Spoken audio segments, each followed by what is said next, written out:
তারা বলছে শেখ হাসিনা তার ছেলে জয় এবং পুতুল ব্যতীত কাউকে আওয়ামী লীগের সভাপতি সভানেত্রী দিতে চায় না। তো উনি যদি 16 ডিসেম্বর আসেন, প্রথমত ওনাকে ওই একজন কনস্টেবল ধরবে, একজন সিপাহী ধরবে ওনাকে।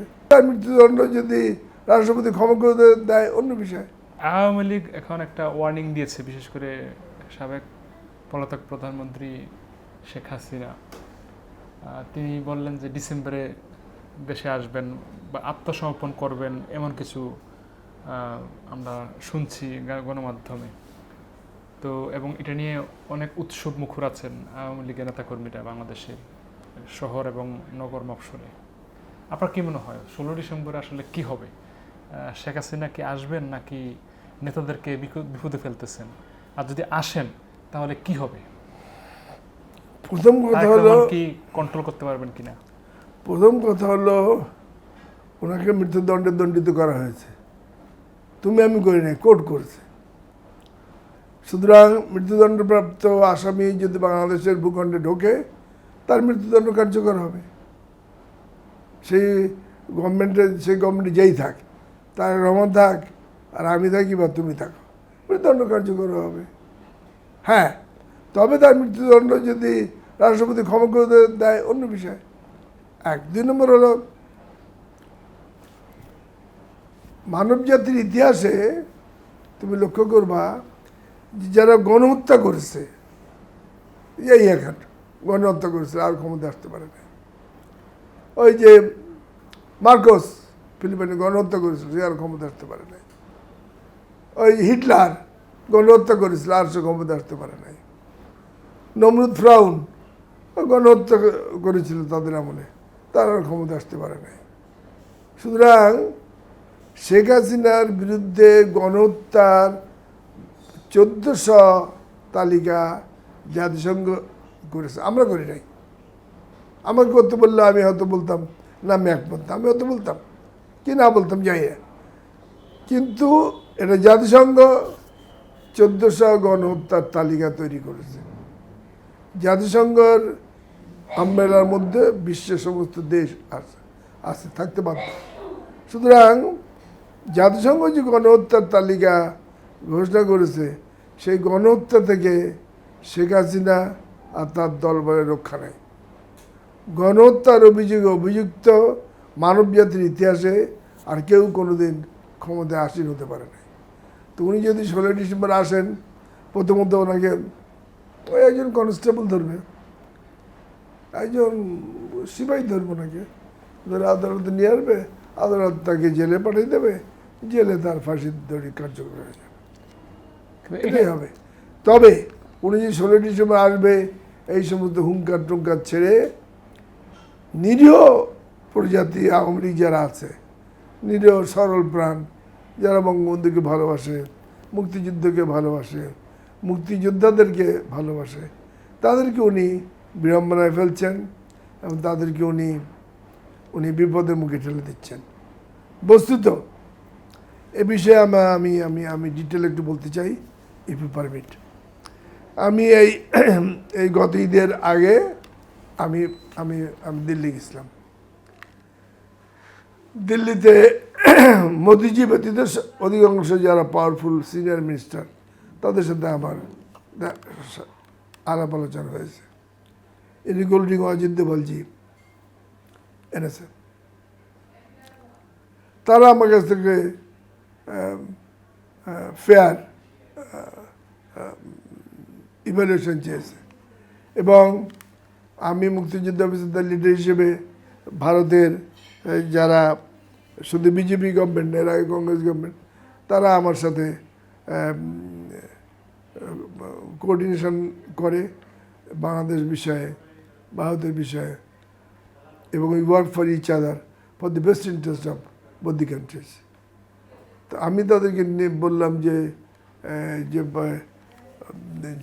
তারা আমাকে স্পষ্ট বললো, জিজ্ঞেস করলো যে হাসিনা ক্ষমতাসীন হওয়া সম্ভব? আমি বললাম ইম্পসিবল, কিয়ামতের আগে হবে না।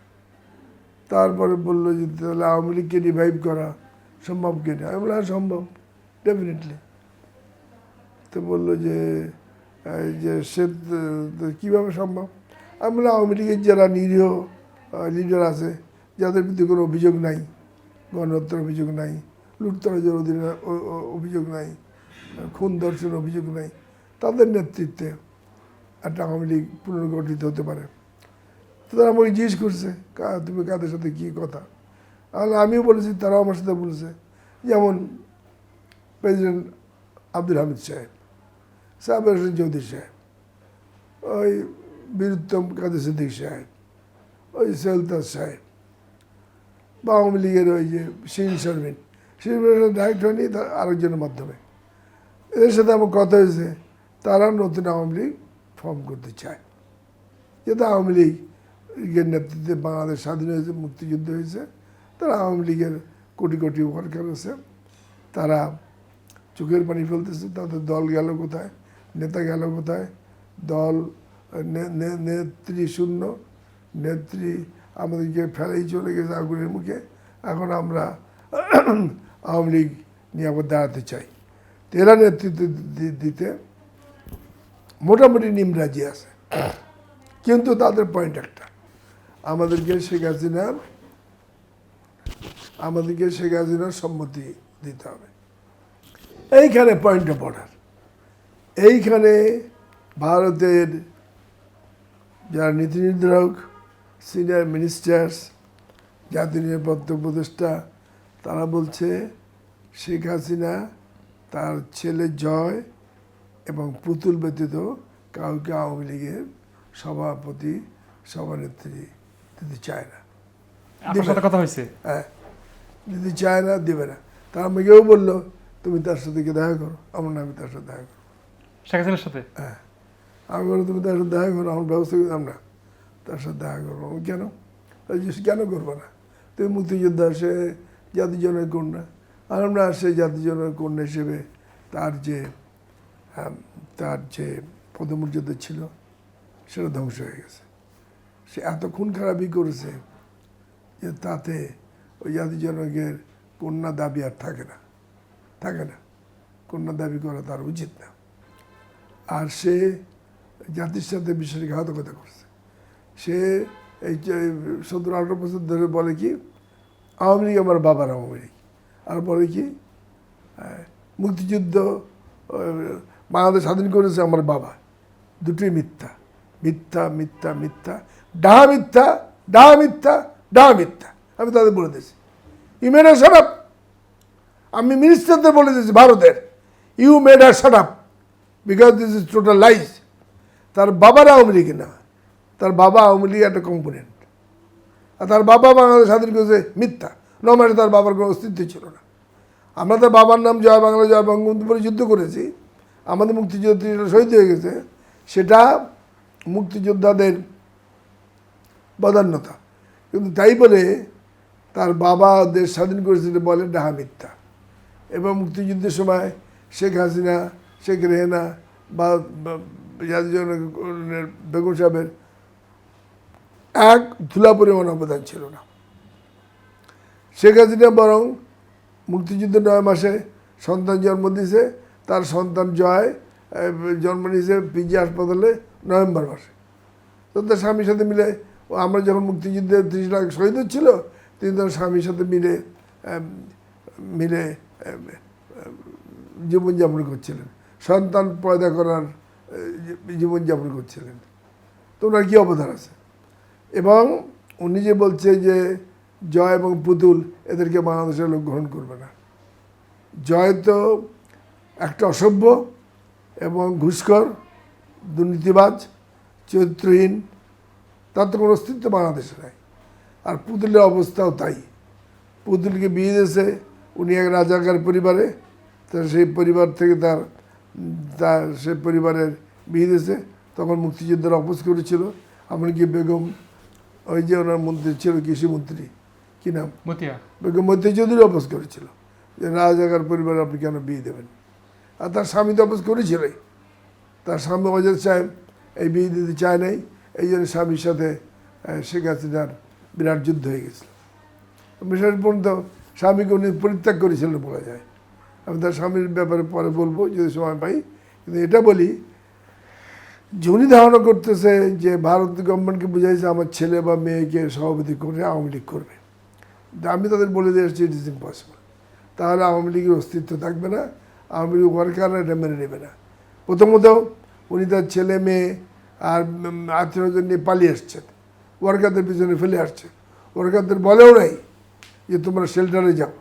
তারা মার খেয়েছে, লাথি খেয়েছে। ওই যশোরের আওয়ামী লীগের যে প্রেসিডেন্ট ছিল হিন্দু ভদ্রলোক, সে তো জানে না কিছু। সে নিজে আমাকে বলছে সে তো জানে না কিছু যে হাসিনা পালিয়ে গেছে। ওই দিন 5ই আগস্ট না, 5ই আগস্ট ওই দিন উনি তো রিক্সায় যশোরে ঘুরে বেড়াচ্ছিল।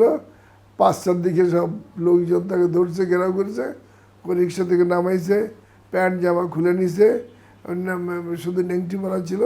সেই অবস্থায় বলেছে এই রিক্সায় দাঁড়িয়ে তুই নাচ, 1 ঘন্টা নাচবি, তার নিয়ে তোর মেরে ফেলবো। তখন সে দেখছে যে না নাচলে তো আমার আজকেই মৃত্যু পথযাত্রী হতে হবে। সে নেংটি পরে নাচছে, আওয়ামী লীগের 30 বছরের প্রেসিডেন্ট। তারপরে কিছু ভালো থাকে বিএনপি সবার মধ্যে, তারা পরে তো জামার পরে তার বাড়ি দিয়ে আসছে। তো এই যে পরিণতি আওয়ামী লীগের করেছে শেখ হাসিনা, এটা মানুষই করে? এটা তো কোনো মানুষ করে না।